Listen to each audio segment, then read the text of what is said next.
Bismillahirrahmanirrahim. Assalamualaikum warahmatullahi wabarakatuh. Selamat pagi, siang, malam. Welcome guys. Welcome to my YouTube channel, new YouTube channel, Nila Forensic English Family. Channel berbagi informasi dan edukasi. Bersama saya, Nila Nirmalasari, dokter spesialis forensik di Kalimantan Selatan. Oke, langsung saja. Menghadapi pandemi corona atau COVID-19, banyak yang tidak siap. Terutama saya dulu ya, sebulan yang lalu sangat tidak siap. Namun bagaimanapun kasus ini memaksa saya untuk siap. Agar teman-teman di lapangan tidak jadi gelagapan seperti saya dulu sebulan yang lalu, saya akan berbagi sharingnya agar kita lebih siap untuk menerima misalnya kasus-kasus yang kasus-kasus jenazah yang suspek COVID-19. Kita rangkum ya. Kita bahas satu persatu tentang 12 persiapan kita untuk memulasara jenazah suspek COVID-19. Satu, cukupkah jumlah personil kita? Jadi untuk memulasara jenazah minimal kita perlu 4 personil. Ini tidak termasuk dengan supir ambulannya. Jadi kalau sekarang jumlah personil kita kurang, bisa saja kita tambah dengan relawan. Akan tetapi relawan yang kita rekrut harus kita seleksi dulu ya, harus di bawah 50 tahun, tidak ada penyakit penyerta, harus berbadan kuat dan sehat. Serta juga untuk merekrut relawan ini juga dipikirkan tentang uang jasanya. Kemudian setelah kita membahas tentang jumlah personil, yang kedua yang harus diingat yaitu adakah dan cukupkah APD kita atau alat pelindung diri kita. Jikalau tidak ada cukup APD atau bahkan tidak ada sama sekali APD, jangan sekali lagi jangan turun ke lapangan. Karena ini tidak hanya akan membahayakan kru kita yang turun, tetapi juga akan membahayakan kita semua. Kalau kru kita turun dan kemudian dia tertular, bisa sampai menular ke kita, bahkan juga bisa menular ke keluarga-keluarganya dan keluarga kita juga. Jadi ingat APD yang utama. Kalau tidak cukup APD, tidak usah turun. Kecuali kita memiliki inisiatif lain ya, kalau misalnya terpaksa, tapi juga harus dengan pertimbangan banyak hal. Semoga nanti di tempat Anda APD-nya cukup ya. Kemudian yang ketiga, yaitu bagaimana sih prosedurnya. Di awal kami sebulan yang lalu itu penuh dengan tanda tanya, bagaimana sih prosedurnya. Ada sumber yang mengatakan bahwa ini tidak berbahaya dok, ini kan cuma penularannya rawat droplet, sedangkan orang meninggal itu tidak akan mengeluarkan droplet dan tidak akan menularkan dan jauh lebih aman. Tapi saya berpikir, masa sih semudah itu? Kalau semudah itu, kenapa sampai penularannya seluruh dunia? Jadi kita dalam hal ini, karena ini kasus pandemi, pencegahannya harus sangat luar biasa, karena kita tahu musuh kita itu punya kekuatan sakti. Jadi prosedurnya kalau dari kami itu adalah yang paling penting adalah keselamatan yang masih hidup. Jadi kalau punya kru, kita persiapkan APD-nya selengkapnya. Kemudian untuk prosedurnya, untuk sebelum masuk ke ruangan isolasi atau ruang perawatan di mana jenazah meninggal, itu kru kita itu harus semua pakai APD lengkap, yang level 3 ya. Hazmat lengkap semuanya, pokoknya sampai masker N95, Google face shield kalau ada, juga harus tutup seluruh tubuhnya ya. Kemudian juga handscoon itu bisa digunakan beberapa lapis, karena bisa kita lepaskan satu persatu, nanti per tiap tindakan bisa untuk dilepaskan satu-satu. Kemudian juga jangan lupa sepatu bootnya, ada shoe covernya juga. Kalau perlu mungkin bisa pakai apron ya. Nanti untuk penjelasan APD lebih lanjut kita bahas dengan video yang selanjutnya ya, episode kedua, jangan lupa ya. Jangan lupa juga video kali ini di subscribe ya, biar kita berkembang dan terus berbagi informasi dan edukasi. Kemudian setelah langkah ketiga, kita lanjutkan persiapan keempat, yaitu edukasi keluarga dan inform concern. Jangan lupa bahwa kondisi kematian atau kondisi yang berduka ini sangat sensitif dan termasuk memegang peranan penting dalam hal meredam gejolak di masyarakat. Itu adalah salah satunya adalah edukasi dan kemampuan kita inform consent dan informasi, berbagi informasi dengan keluarga. Jadi apa saja sih yang perlu dijelaskan dalam inform consent? Pertama, bahwa ada kemungkinan, atau karena dalam hal ini kadang-kadang jenazah juga belum keluar hasil swabnya, resiko penularan dari jenazah ke orang yang hidup. Jadi itu pertama harus kita tekankan bahwa ini harus hati-hati sekali dikelola dengan baik dan benar jenazah ini. Kemudian setelah dibungkus dan dipetikan, keluarga itu dilarang untuk membuka peti, dilarang untuk mencium, dilarang untuk memeluk dan sebagainya. Kemudian juga bahwa jenazah ini setelah dipetikan itu masih bisa disolatkan, tetapi kalau bisa itu dari rumah sakit yang pakai ambulan itu langsung ke pemakaman. Kalau bisa tidak usah singgah-singgah dulu kemana-mana ya. Jadi disolatkan di rumah sakit saja, itu paling praktis, dan langsung di pemakaman dikuburkan. Dan kalau bisa juga keluarga sudah menyediakan pemakaman yang sudah digali. Jadi jenazahnya langsung yang di dalam peti itu langsung ditaruh di dalam kuburan atau di dalam pemakaman, langsung ditutup. Jadi tidak menunggu waktu lama-lama. Kemudian kita ke tahap yang kelima ya. Tadi setelah inform consent keluarga paham, kita minta tanda tangan bahwa dia tidak akan membuka peti, tidak akan mencium, memeluk dan sebagainya, dan jenazah harus segera dimakamkan. Kita ke persiapan kelima. Persiapan kelima adalah ketersediaan plastik dan kafan. Dalam hal ini saya tidak kurang menekankan tentang kantong jenazah ya, karena kantong jenazah ini kadang-kadang ready, kadang-kadang tidak. Jadi mungkin kita bisa antisipasi atau diganti dengan banyaknya jumlah plastik. Kalau di tempat kami, plastik yang digunakan itu sekitar 4 lapis ya. Plastik kurung mungkin bisa ditemukan di pasar-pasar terdekat ya. Kalau di tempat saya ini harga plastik kurungnya itu untuk satu roll itu sekitar 130.000. Itu bisa digunakan untuk beberapa jenazah. Jadi plastik kurungnya itu sebelum kita berangkat ke menjemput jenazah di ruangan harus dipotong-potong dulu. Sekitar 2,5 meter panjangnya, sekitar 4 piece ya, 4 potong 2,5 meter. Kain kafannya juga sekitar panjangnya 2,5 meter disediakan. Jadi untuk kain kafan juga bisa langsung dibeli di pasar-pasar, mungkin bisa. Kalau harga kain kafan ini bervariasi tergantung kualitasnya. Ada yang sekitar 160.000 satu kayu, itu bisa digunakan untuk beberapa jenazah.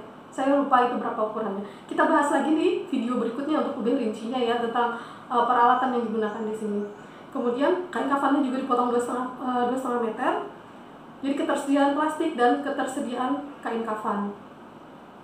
Kemudian keenam adalah ketersediaan alat dan bahan desinfektan. Di sini untuk lebih mudahnya kami cuma menggunakan desinfektan klorin ya, atau Biclean. Maaf, baik dagang ya, itu tidak apa-apa, untuk lebih mudahnya kita mencarinya. Ini sebenarnya untuk cairan disinfektan bisa apa saja ya. Kalau kami biasanya cukup Biclean tersebut 1 botol cukup, tapi untuk sekalian mengantisipasi ya, kalau kita sekalian mau disinfeksi ruangan itu bisa 2 botol yang besar. Kalau tempat kami mungkin harganya sekitar 15.000 1 botol. Jadi kalau 2 botol sekitar 30.000. Jadi menyinggung lagi prosedur. Jadi untuk ke ruangan nanti setelah pakai APD lengkap, petugas membawa sudah 1 set berisi 2 potong plastik yang 2,5 meter tadi ya. 1 sudah dipotong nanti di tengahnya, dan 1 tidak, masih dalam kondisi kurung ya. Dan jangan lupa satu lagi persiapannya adalah kabel tis. Kami dulu jenazah pertama menggunakan lakban ya, tapi susah itu untuk lakban karena sering tertempel-tempel di tangan. Jadi kata kami rundingkan, apa sih paling mudah, itu kabel tis. Bisa dicari di toko bangunan, itu harganya sekitar 70-75.000. Untuk yang ukuran besar ya, kabel tis ukuran besar 1 pak itu sekitar 70-75.000. Kemudian itu kan jenazah di ruangan itu dimasukkan awal-awalnya itu kita langsung sumpah di hidung, mulut, dan telinga dan semua lubangnya itu dengan kapas berdisinfektan. Kemudian tubuhnya kita semprot dengan disinfektan. Jadi jangan lupa beli alat disinfektan. Baik yang kecil, semprotan kecil juga tidak apa-apa, yang bisa digunakan untuk yang mandikan burung dan sebagainya, atau yang mau besar juga tidak apa-apa. cukup diisi cairan klorin. Kalau yang Baiclin itu 1:9 antara cairan klorin dengan air ya untuk pengencernya. Kemudian setelah jenazah tadi disemprot cairan klorin, baru kita mengangkat jenazah. Kalau di sini kita punya alat ya untuk terus di brankar di awal tadi sebelum memanipulasi si jenazah, di brankar itu sudah kita gelar plastik yang sudah dipotong tadi yang 2,5 meter tadi 1 lembar. Kemudian jenazahnya kita angkat pakai scotch stretcher ya, semacam alat, atau bisa juga diangkat manual ya oleh petugas. Kemudian digulung, dilipat, kemudian disatukan dengan kabel tis tadi. Setelah itu setelah dilipat disatukan dengan kabel tis itu, baru berikutnya nanti disorong lagi, yang sudah terbungkus satu bungkus tadi disorong lagi, dimasukkan ke plastik kurung yang masih berbentuk kurung ya, tidak dipotong. Itu juga kembali tepi-tepinya bisa ditutup dengan kabel tis tadi. Bisa juga dilipat lagi terus dikatip lagi atau ditutup lagi dengan kabel tis ya.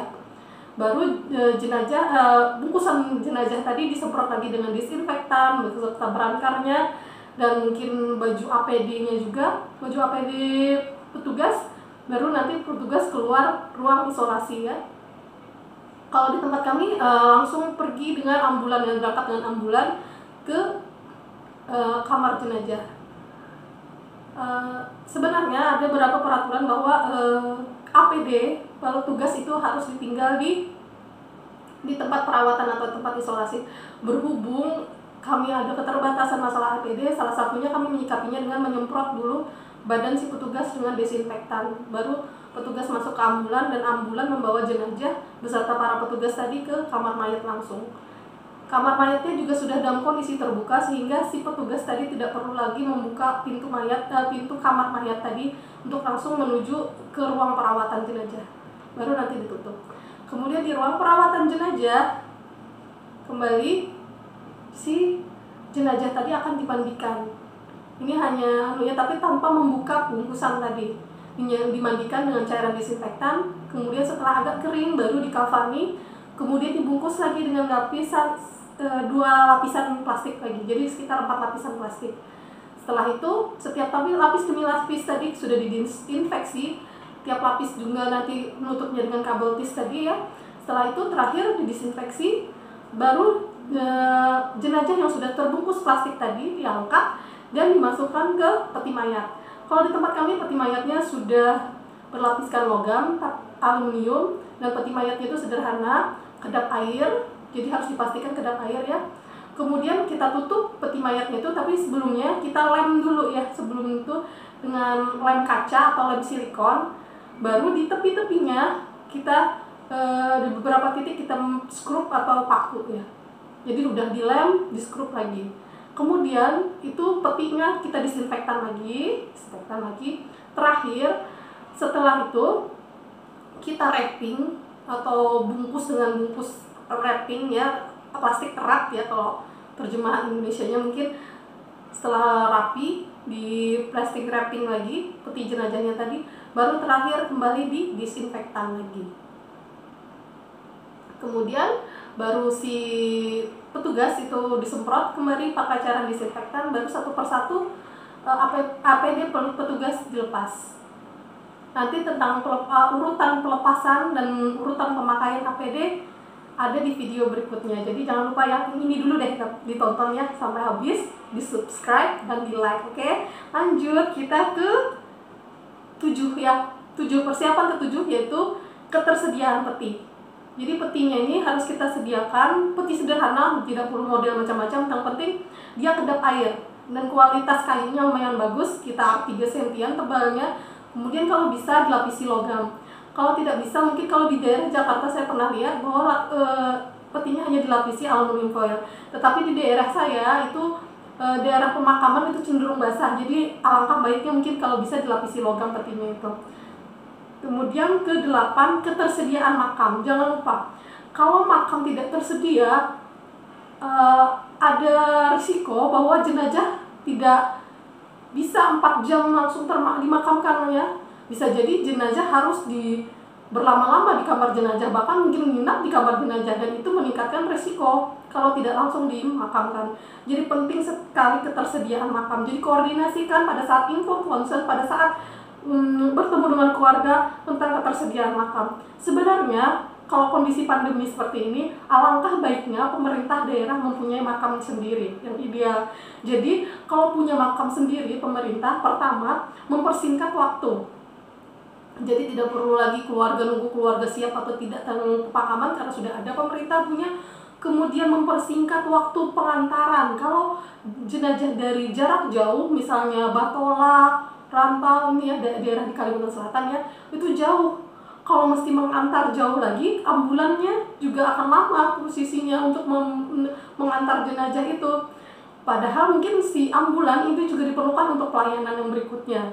Jadi penting sekali. Atau misalnya pemerintah daerah sana asal jenazah menjemput itu juga akan makan waktu lama untuk berkoordinasi.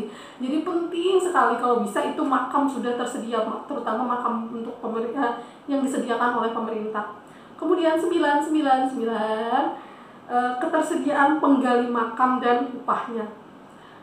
Pernah kejadian pada beberapa kasus ya yang 5 ke atas lah, 1, 2, 3 itu kejadian bahwa keluarga telah menyediakan makam, sudah digali makamnya, ternyata setelah si tukang gali makam, itu tukang gali kuburnya mengetahui bahwa jenazah yang ingin dimakamkan itu adalah jenazah suspek COVID, petugas makamnya kabur.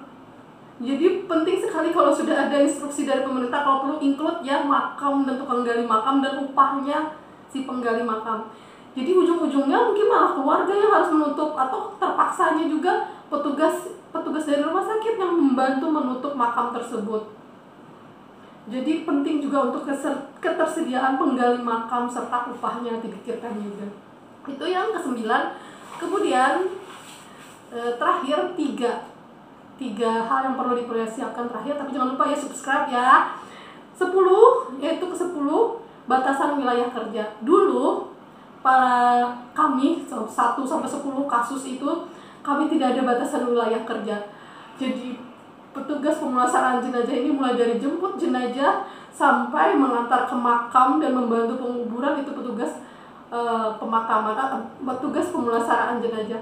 Alangkah baiknya untuk dikoordinasikan untuk batas wilayah yang harus dikerjakan seperti apa, mumpuni tidak atau cukup tidakkah personilnya. Jadi ini berkaitan dengan batas wilayah kerja dengan jumlah personil yang diperlukan. Kemudian masalah berikutnya adalah kasus DOA atau meninggal di perjalanan. Dalam hal ini ada 1 kasus dulu kejadian bahwa jenazah ini belum sempat dirawat, masih dirujukan, masih di ambulan, belum sempat sampai di perawatan, meninggal di dalam ambulan. Tapi terpaksa kita tetap mengelolanya dengan protap suspek COVID-19 ya, jenazah COVID-19. Dan jenazah yang meninggal mendadak yang tidak jelas apa penyakit mendasarinya. Tetap kita semuanya ini perlakukan dengan protap suspek COVID-19 ya, untuk mengantisipasi penularan dari jenazah ke orang-orang sekitar dan termasuk ke petugas. Ini juga harus perlu sekali informasi dan penjelasan kepada keluarga bahwa harus diperlakukan seperti suspek COVID-19. Kemudian terakhir, ini yang ke-12, kita juga harus mempersiapkan personil kita untuk bisa menswab jenazah. Dalam hal ini untuk menegakkan diagnosis kasus-kasus jenazah ini, apakah si jenazah ini positif COVID-19 ataupun tidak. Ini sebenarnya tidak berkaitan dengan treatment ya atau pengobatan, tapi untuk sensus ya atau untuk pendataan, juga untuk mungkin keluarga ya. Kadang-kadang yang mudah-mudahan jangan sampai kejadian kayak gini, keluarga masih beranggapan, masyarakat kita masih beranggapan bahwa penderita corona atau suspek COVID atau COVID ya itu aib. Jadi kalau misalnya negatif, hasil swabnya akankah lebih menenangkan bagi keluarga. Dan juga ini selain itu juga untuk tracer ya, untuk tracing. Kalau misalnya ternyata positif si jenazah ini positif corona atau positif COVID-19, ini bisa nanti telusuri keluarganya pernah kontak apakah juga sama menderita COVID-19 ataupun tidak. Demikian tadi 12 hal yang harus kita persiapan sebelum kita menerima atau mengurus jenazah suspek COVID-19. Semoga bermanfaat. Jangan lupa subscribe channel YouTube kami agar terus berkembang. Semoga kita selalu bersemangat, selalu sehat, dan selalu berbagi informasi dan edukasi. Assalamualaikum warahmatullahi wabarakatuh. Salam sehat.